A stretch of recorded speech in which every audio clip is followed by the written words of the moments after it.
अस्सलाम वालेकुम नाज़रीन, आप देख रहे हैं माय ओपिनियन और मैं हूं नाज़िया मुस्तफ़ा। नाज़रीन, आज की वीडियो में हम बात करेंगे रोशनियों के शहर कराची में बनने वाले उस मेगा प्रोजेक्ट की जिसने प्रॉपर्टी की दुनिया में अपना एक मुनफरद नाम जो है वो बना रखा है। जी हाँ, हम बात करें बहरिया टाउन कराची की। और बहरिया टाउन कराची का जो केस है उससे भी मेरा ख्याल है सभी वाकिफ़ हैं। ये केस कब शुरू हुआ, किन किन मराहिल से गुजरा, और जो लोग नहीं जानते उनकी मैं ज़रा इसका बैकग्राउंड थोड़ा सा बता देती हूँ ताकि वो लोग भी जान जाएँ कि बहरिया टाउन कराची का जो केस था असल में ये क्या था, इसकी हकीकत क्या थी, कितनी ज़मीन थी, किन से ख़रीदी गई थी। ये सब चीज़ें हम आज की वीडियो में आपको बताएंगे और बताएंगे कि बहरिया टाउन कराची का जो केस है ये अपने आखिरी मराहिल में है और इसका फ़ैसला 21 मार्च को सुनाया जाएगा। क्या फ़ैसला आएगा, क्या ऑफ़र की गई, ये सब चीज़ें हम आज की वीडियो में आपसे शेयर करेंगे। सबसे पहले बात कर लेते हैं कि ये केस कब शुरू हुआ। ये 4 मई 2018 की बात है कि जब सुप्रीम कोर्ट की जानिब से ये हुक्मनामा जारी किया गया कि बहरिया टाउन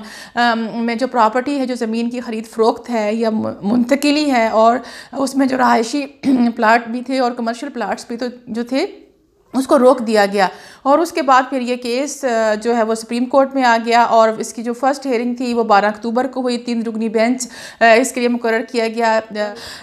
एजाजुल हसन ने बहरिया टाउन कराची ने जो ज़मीन ख़रीदी थी मली डेवलपमेंट अथॉरिटी से, सिंध हुकूमत से, उन्होंने उसको गैर कानूनी करार दे दिया। और ये ज़मीन का कुल रकबा जो था ये तकरीबन 16,896 एकड़ था और इसमें बहरिया टाउन कराची ने 4 अरब 70 करोड़ रुपए जो थे ये सिंध हुकूमत को इस प्रॉपर्टी के इवज़ थे उन्होंने इसको अदा कर दिए गए थे। तो फिर 4 मई को जब सुप्रीम कोर्ट ने इसको गैर कानूनी करार दिया और बहरिया टाउन पर हर तरह की खरीदो फरोख्त पर पाबंदी लगा दी, तो जस्टिस एजाज की सरबराही में 3 रुकनी बेंच ने 2-1 सरिया से बहरिया टाउन अराजी से मुतालिक जो केस था उस पर फैसला सुनाते हुए उन्होंने इस मामले को नैब में भेजने और 3 माह में तहकीकात मुकम्मल करके जिम्मेदारों के खिलाफ रेफरेंस दायर करने का हुक्म दिया था। और फिर उसके बाद बहरिया टाउन की जानब से कुछ रिव्यू पटिशन ने 3 रुकनी बेंच इसके लिए तश्कील दिया और जस्टिस अजमत सईद साहब जो थे वो इस बेंच के सरबराह थे। और इस तरह से ये केस सुप्रीम कोर्ट में स्टार्ट हुआ और ऐसे मौके पर स्टार्ट हुआ कि जब ये प्रोजेक्ट जो था ये तकरीबन मुकम्मल हो चुका था, तब सिंध हुकूमत को ये ख्याल आया कि ये ज़मीन जो है ये उनकी है और उन्होंने शायद सस्ते दामों जो है वो फ़रोख्त कर दी है, या जो इसका तबादला है उसके बदले उनको उतनी रकम नहीं मिली जितनी कि इस प्रॉपर्टी की वैल्यू है। लेकिन ये एक मेरी पर्सनल भी राय है कि या तो इस प्रोजेक्ट को शुरू में रोक दिया जाता, लेकिन ऐसे मौके पर जब इसमें इन्वेस्टर ने बहुत ज़्यादा इन्वेस्ट भी कर दिया था, उस मौके पर आके इस प्रोजेक्ट को रोकना या ख़त्म करना यकीनन इसमें ये नामुमकिन सी बात थी। और यही मौक़िफ़ जो था ये बहरिया टाउन की जानब से ये अपनाया गया। जब केस की समाअत हुई तो उन्होंने भी यही कहा कि जो बहरिया टाउन के वकील थे उनकी जानब से यही मौक़िफ़ जो था इसको कंटिन्यू रखा गया। लेकिन बहरिया टाउन ने अपनी हिम्मत नहीं हारी। उनके जो वकील थे उनकी तरफ उन्होंने वो सारे सबूत और सब चीज़ें जो डॉक्यूमेंट्स जो सुप्रीम कोर्ट ने उनसे मांगे थे कि किस तरह से ज़मीन खरीदी, कितने में खरीदी और किन से खरीदी गई, तो ये सारी चीज़ें उन्होंने सुप्रीम कोर्ट में जमा कराई। इस तरह से ये केस मुख्तलिफ मराहिल से गुजरता रहा। और अगर हम साबिक चीफ जस्टिस की बात करें, जस्टिस साकिब निसार की, तो उनकी जानिब से बाज़ औक़ात मलिक रियाज़ साहब के साथ उनका मुकालमा हुआ और बाज़ औक़ात बहुत से सख्त रिमार्क्स भी सुनने को मिले। एक दफ़ा आपको याद होगा उनका बड़ा ये मशहूर उनका ये रिमार्क्स जो था ये ख़बरों में आया कि जब उन्होंने मलिक रियाज़ साहब से कहा कि आप 1000 अरब जो है वो जमा करा दे, तो जब मलिक रियाज़ ने कहा था कि मैं बच्चों की कसम खाता हूँ मैं इतने नहीं दे सकता, मेरे पास इतने पैसे नहीं है, तो फिर उन्होंने कहा चले आप 500 अरब ही दे दें। तो ये सारी इस तरह के बहुत सी रिमार्क्स देखने को मिलते रहे हैं। बड़ा एक इंटरेस्टिंग इसकी हेयरिंग होती थी इस केस की। इन शॉर्ट ये कि अभी जो 13 मार्च को अभी जो समाअत हुई है उसमें जो बहरिया टाउन के वकील हैं उनकी जानिब से जो ऑफ़र सुप्रीम कोर्ट में जो उन्होंने कहा बहरिया टाउन कराची की ज़मीन है उसके लिए 440 अरब रुपए की पेशकश की गई थी, लेकिन फिर 10 अरब मज़ीद बढ़ा दिए गए और ये 450 अरब की टोटल अमाउंट जो है ये उन्होंने कहा कि हम ये उसमें जमा करा देंगे अकाउंट में। और इसमें सिर्फ जो बाकी 485 जो टोटल हैं इसमें से जो 23 अरब रुपए हैं ये मरी में जो मंसूबा है उसके लिए दिए जाएंगे और 22 अरब जो हैं वो तख्त पड़ी अरासी जो है उस के ज़िम्मन में इनको दिए जाएंगे। इस तरह यूँ टोटल 485 अरब रुपए जो हैं वो 8 बरसों में अदा किए जाएंगे। पहले 5 बरसों में जो है वो 2 अरब 25 करोड़ रुपए हर महीने के हिसाब से अदा किए जाएंगे और जो बाकी रकम होगी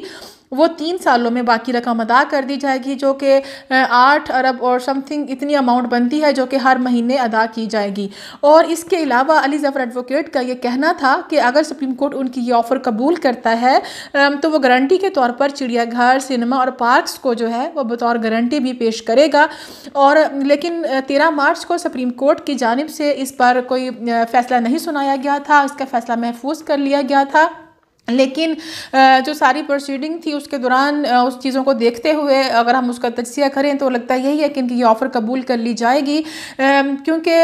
एक वो वक्त भी था जब जैसा कि मैंने पहले जिक्र किया कि जस्टिस साकिब निसार ने ये कहा था कि आप 500 अरब देते तो आपके ख़िलाफ़ जो मुकदमात हैं इस केस से मुतालिक वो तमाम ख़त्म हो जाएंगे। लेकिन उस वक्त मलिक रियाज साहब ने इसको कबूल नहीं किया था, लेकिन अब उन्होंने ख़ुद 485 अरब की जो ऑफ़र दिया है, तो अब सुप्रीम कोर्ट इसको अगर 21 मार्च को जब ये फ़ैसला सुनाया जाएगा उसमें कबूल कर लेती है तो यकीनन ये उनके लिए एक बहुत बड़ा दिन होगा बहरिया टाउन कराची वालों के लिए, क्योंकि इसमें जो बहुत से स्टेक होल्डर्स थे, बहुत से इन्वेस्टर्स का जो पैसा था वो इसमें लगा हुआ था। यकीनन वो लोग भी बहुत मायूस थे कि ना जाने इस केस का जो है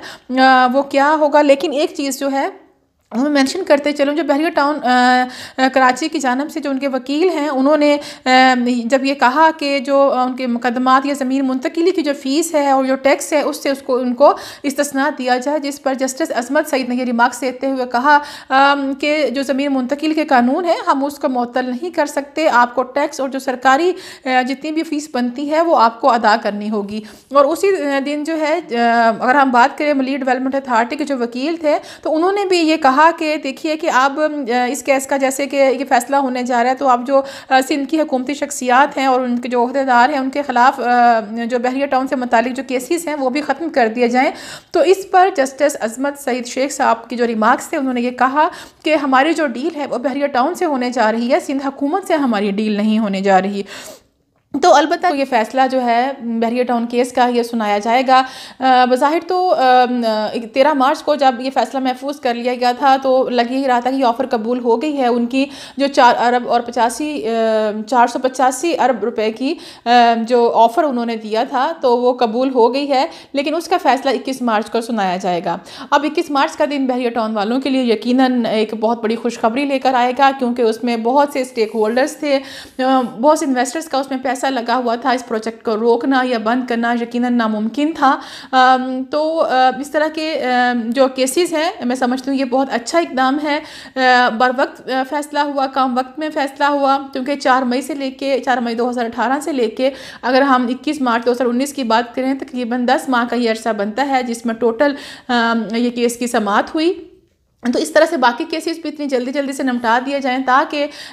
जो सालों से केसेस पेंडिंग में पड़े हुए हैं उनका भी फ़ैसला भी बर वक्त आ जाए। अब आप वीडियो में के कमेंट में ज़रूर बताइए कि आपको आज का वीडियो कैसा लगा और आप इस फैसले को कैसे देखते हैं, और ख़ास तौर पर जो बहरिया टाउन के इन्वेस्टर्स थे उनके लिए ये कितनी बड़ी खबर है। आप अपनी राय से ज़रूर आगाह कीजिए। मेरी वीडियो को लाइक करें, शेयर करें और मेरे चैनल को सब्सक्राइब करें।